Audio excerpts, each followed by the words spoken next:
आज की वीडियो में हम क्लास 5 साइंस का चैप्टर एयर एंड वाटर इसको समझेंगे। तो स्टूडेंट्स, अगर चैनल पर नए हैं तो सब्सक्राइब कर दीजिए, बेल आइकन को दबा दीजिए ताकि आने वाली वीडियो सबसे पहले आपको मिल जाए। तो चलिए देखते हैं कि हमने इसमें कौन कौन से टॉपिक को कवर किया है। नंबर 1 पर है एयर, नंबर 2 है एटमॉस्फेयर, नंबर 3 है लेयर्स ऑफ एटमॉस्फेयर, नंबर 4 है कंपोजिशन ऑफ एयर। तो चलिए स्टूडेंट शुरू करते हैं अपना फर्स्ट टॉपिक जिसका नाम है एयर। एयर के बारे में जानेंगे। Air is present all around us, we can not see it but we can certainly feel air when it moves. हम सभी जानते हैं कि एयर जो होती है हमारे आसपास होती है। हम हवा को देख तो नहीं सकते, लेकिन जब हवा चलती है तो डेफिनेटली हम उसे फील करते हैं, उसे महसूस करते हैं। ये बात आप अच्छे से जानते हो कि जब हवा चलती है तो पेड़ों के पत्ते हिलते हैं, तब महसूस होती है, और जब हवा चलती है तो वो हमें भी टच करती है, ठीक है, तब भी हम खुद भी महसूस करते हैं वैसे भी। So students, air is essential for our existence. आप ये सब अच्छे से जानते हैं कि हमारी एग्जिस्टेंस के लिए हवा बहुत ज़रूरी होती है, क्योंकि हम एयर के बिना कुछ मिनट से ज़्यादा जिंदा नहीं रह सकते। ये आप अच्छे से जानते हो। लेते हैं तो हवा से लेते हैं, ठीक है। हवा नहीं चल रही तो हमें गर्मी लग जाने लगती है। आपने अच्छे से देखा होगा, फील किया है आपने कि अगर हवा नहीं चलती हम कितने बेचैन हो जाते हैं, परेशान हो जाते हैं। तो हवा हमारी एग्जिस्टेंस के लिए बहुत ज़्यादा ज़रूरी होती है, हमें अपनी ज़िंदगी को जीने के लिए। तो चलिए अब जान लेते हैं दूसरे टॉपिक के बारे में जिसका नाम है atmosphere. Students, you know that our earth is surrounded by a blanket of air called atmosphere. तो एटमॉस्फेयर जो होता है वो ब्लैंकेट ऑफ एयर होता है, जिसने हमारी अर्थ को, मतलब हमारी पृथ्वी को, जहाँ हम रह रहे हैं, उसे चारों तरफ से घेरा हुआ है। तो इस ब्लैंकेट ऑफ एयर को ही एटमॉस्फेयर कहा जाता है। It is a mixture of gases like nitrogen, oxygen, carbon dioxide, hydrogen and many others। तो ये जो एटमॉस्फेयर होता है ना, इसमें बहुत सारी गैसेस होती हैं, मतलब ये बहुत सारी गैसेस का मिक्सचर होता है। जैसे इसमें नाइट्रोजन होती है, ऑक्सीजन होती है, कार्बन डाइऑक्साइड, हाइड्रोजन और बहुत सारी दूसरी अदर्स गैसेस भी होती हैं, जैसे हीलियम है, आर्गन है, ETC, इस तरह की और भी बहुत सारी गैसेस होती हैं। यहाँ पर कुछ गैसेस के हमने फॉर्मूलाज लिखे हैं, जैसे नाइट्रोजन का है, ये ऑक्सीजन का है, ये कार्बन डाइऑक्साइड का है और ये हाइड्रोजन का है। तो इनमें से जो ऑक्सीजन गैस होती है वो बहुत इंपॉर्टेंट होती है लिविंग ऑर्गेनिज्म के लिए, ठीक है। किस लिए? सांस लेने के लिए। आपको अच्छे से पता है कि हमें सांस लेने के लिए ऑक्सीजन की ज़रूरत होती है, ठीक है। जितने भी लिविंग ऑर्गेनिज्म होते हैं उन सबको सांस लेने के लिए ऑक्सीजन की ही ज़रूरत होती है। हमारे सर्वाइव के लिए भी ऑक्सीजन गैस बहुत ज़रूरी होती है। तो आप जानते हैं कि हमारे लिए तो ऑक्सीजन ज़रूरी है, वैसे ही प्लांट्स जो होते हैं वो क्या लेते हैं, वो यूटिलाइज करते हैं कार्बन डाइऑक्साइड को। Plants utilise carbon dioxide in the air to prepare their food. वो क्या करते हैं, जब प्लांट्स को कार्बन डाइऑक्साइड मिलता है सांस के रूप में, तो वो इसी से अपना खाना बनाते हैं, जिसको फोटोसिंथेसिस कहा जाता है, हिंदी में प्रकाश संश्लेषण बोला जाता है जिसको। Apart from these gases, air also has dust, smoke and water vapor in it।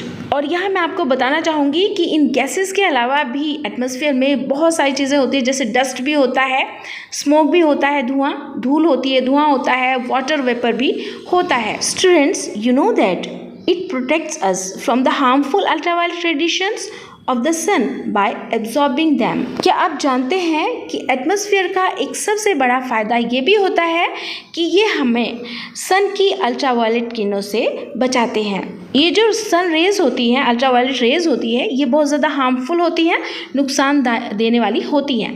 तो एटमॉस्फेयर ही होता है जो हमें इनसे बचाता है।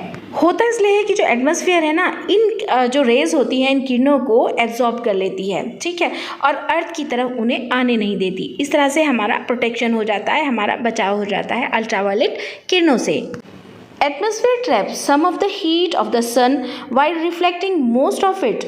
That is why the day do not become too hot and night do not become too cold. Atmosphere का एक बेनिफिट ये भी होता है कि ये हमारे डेज को, हमारे दिनों को ज़्यादा गर्म नहीं होने देते और हमारी रातों को, मतलब हमारी नाइट को ज़्यादा ठंडा नहीं होने देते। अब जान लीजिए कि ऐसा क्यों होता है, क्योंकि जो सन की रेज होती है उनको ये कुछ को तो एब्जॉर्ब कर लेती है और कुछ को रिफ्लेक्ट कर लेती है, ठीक है, वापस भेज देती है सन के पास। तो बस यहाँ ये जान लीजिए कि अगर एटमॉस्फेयर ना होता तो हमारे जो दिन होते हैं वो बहुत ज़्यादा गर्म और जो रातें होती हैं वो बहुत ज़्यादा ठंडी हुआ करती।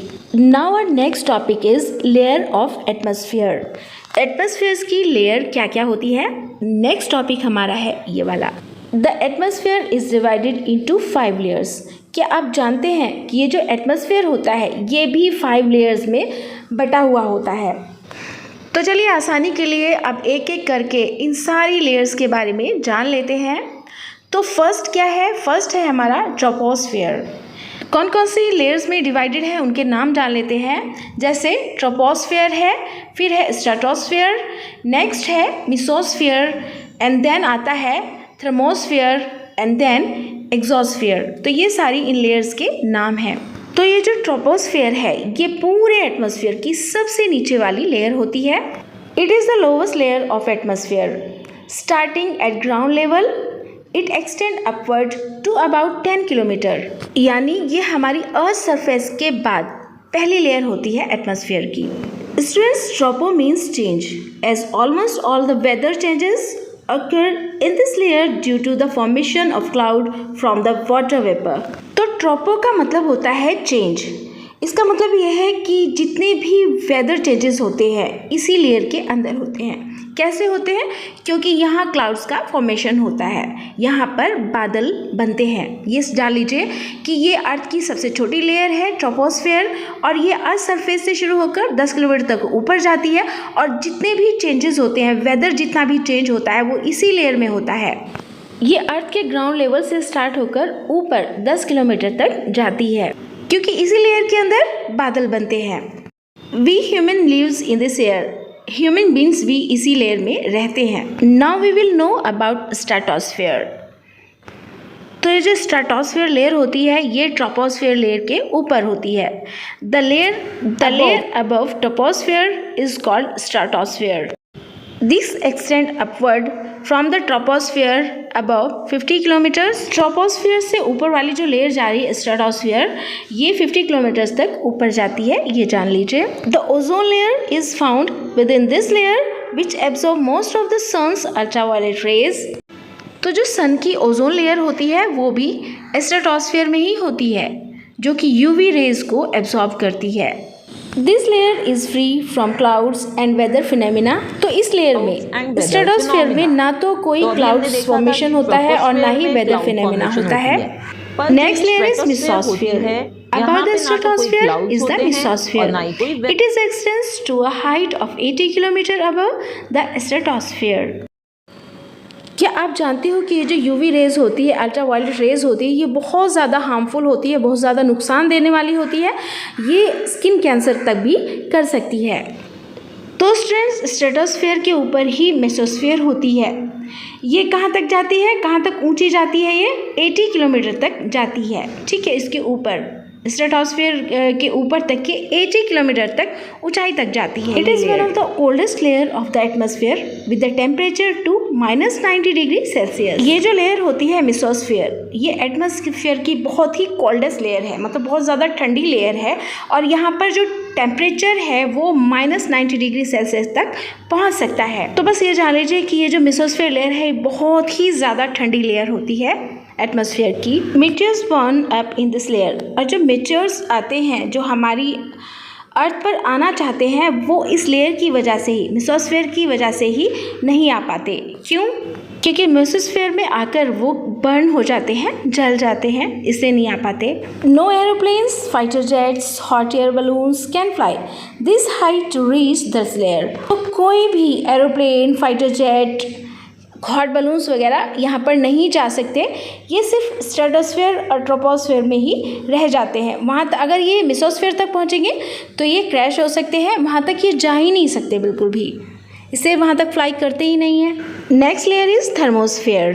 एटमॉस्फेयर की जो ये लेयर है मेसोस्फीयर, ये बहुत ज़्यादा थिन लेयर होती है।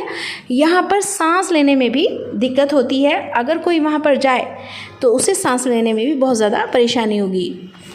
The northern lights and the southern lights occur in the thermosphere। हम अर्थ से कोई सैटेलाइट भेजते हैं तो वो यूजुअली इसी लेयर में ऑर्बिट करती है। The thermosphere is found exactly above the mesosphere. Here the air is very thin Many satellites actually orbit Earth within the thermosphere. North के चारों ओर जब वो ऑर्बिट करती है तो वो इसी लेयर में घूमती है, ऑर्बिट करती है थर्मोस्फेयर। तो आपने देखा होगा जब नॉर्दर्न लाइट्स और सदर्न लाइट्स होती है, मतलब जब स्काई आपको अलग अलग कलर्स में दिखाई देता है, तो ये जो लाइटनिंग होती है, मतलब ये जो फिनोमेनाज होते हैं वो इसी लेयर में होते हैं, थर्मोस्फेयर में। Now we will read about the last layer, exosphere. The outermost layer of the atmosphere is exosphere. तो ये जो लेयर होती है ये सबसे मतलब आउटर मोस्ट लेयर होती है। Air is very very very thin here. यहाँ पर इस लेयर में, मतलब एग्जॉस्फेयर में जो हवा होती है, एयर होती है, वो बहुत ही ज़्यादा थिन होती है, बहुत ही ज़्यादा पतली होती है। Exosphere finally fades away into space. Exosphere जो है वो यहाँ पर हवा क्योंकि इतनी पतली होती है कि वो धीरे धीरे जाकर स्पेस से जाकर मिल जाती है। तो स्टूडेंट्स, ये जो पांचों लेयर हैं ये बहुत इंपॉर्टेंट होती हैं एग्जाम्स के लिए भी। इनके सबके नाम और इनकी जो स्पेलिंग्स हैं आपको अच्छे से लर्न करना है ताकि एग्जाम्स में लिखने में आपको कोई भी दिक्कत, कोई भी परेशानी ना आए। देखिए, अगर आप चैप्टर को अच्छे से समझ लेते हैं तो फिर आपको अपने एग्जाम्स में क्वेश्चन आंसर्स आप खुद से बना कर लिख सकते हैं। तो इसीलिए हर एक एग्जाम्स के लिए, क्योंकि ये जो नॉलेज होती है ये क्लास 6 से लेकर 12 तक चलती रहती है और सबके लिए यूज़फुल होता है। तो चलिए अब बढ़ते हैं नेक्स्ट टॉपिक की ओर, जिसका नाम है कंपोजिशन ऑफ एयर। अब हम बात करेंगे कि एयर किन किन चीज़ों से बनी है। Air is made up of 78% nitrogen, 21% oxygen and other gases like argon, carbon dioxide, hydrogen, methane in small amounts. तो समझ लीजिए हवा जो होती है इन सभी गैसेस से मिलकर बनी होती है।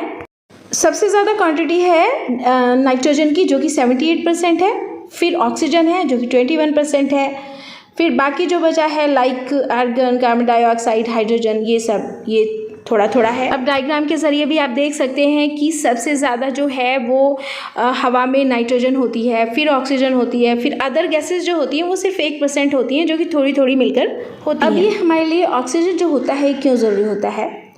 Oxygen is required for all living organism for breathing also, ठीक है। It is necessary for burning, we can not burn anything without oxygen.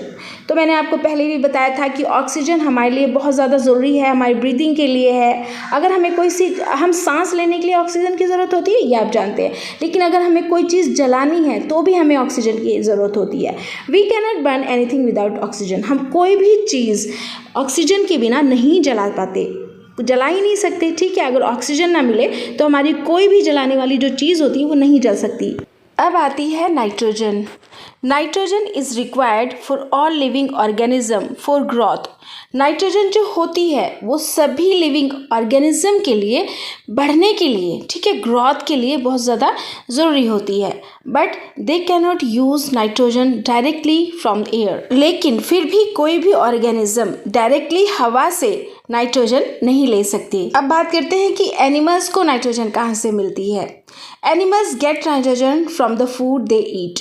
Animals को नाइट्रोजन उस खाने से मिलती है जिसको वो खा रहे होते हैं। चलिए जान लेते हैं कि कैसे लेते हैं नाइट्रोजन को। Plants get nitrogen from soil. Nitrogen is added to soil through fertiliser. Plant जो होते हैं वो नाइट्रोजन को सॉइल से लेते हैं क्योंकि सॉइल के अंदर, मिट्टी के अंदर कुछ फर्टिलाइजर्स डाले जाते हैं। Now students, we will read about carbon dioxide. तो चलिए अब कार्बन डाइऑक्साइड के बारे में भी पढ़ लेते हैं कि कार्बन डाइऑक्साइड क्या होती है। Carbon dioxide along with water in the presence of sunlight and chlorophyll is required by green plants to make their food. This process is called photosynthesis. अब ये जो कार्बन डाइऑक्साइड होती है ये प्लांट्स के लिए ज़रूरी होती है। किस लिए ज़रूरी होती है? क्योंकि कार्बन डाइऑक्साइड की मदद से और क्लोरोफिल की मदद से, सनलाइट की मदद से ये अपना खाना बनाते हैं और इसी प्रोसेस को हम क्या कहते हैं? फोटोसिंथेसिस कहते हैं। तो इस तरह से स्टूडेंट्स जो कार्बन डाइऑक्साइड जो होती है वो प्लांट्स के लिए बहुत ज़रूरी होती है। It is also use to put out fire. इसका यूज़ हम आग को बुझाने के लिए भी करते हैं। Air also contains water vapour and dust particles. इसके अलावा एयर में वाटर वेपर भी होता है, डस्ट पार्टिकल्स भी होते हैं और स्मोक भी होते हैं, धुआं भी होता है। ओके स्टूडेंट्स, वीडियो पसंद आई हो तो लाइक कीजिए, चैनल पर नए हैं तो सब्सक्राइब कर दीजिए, बेल आइकन को दबा दीजिए। Thanks for watching this video.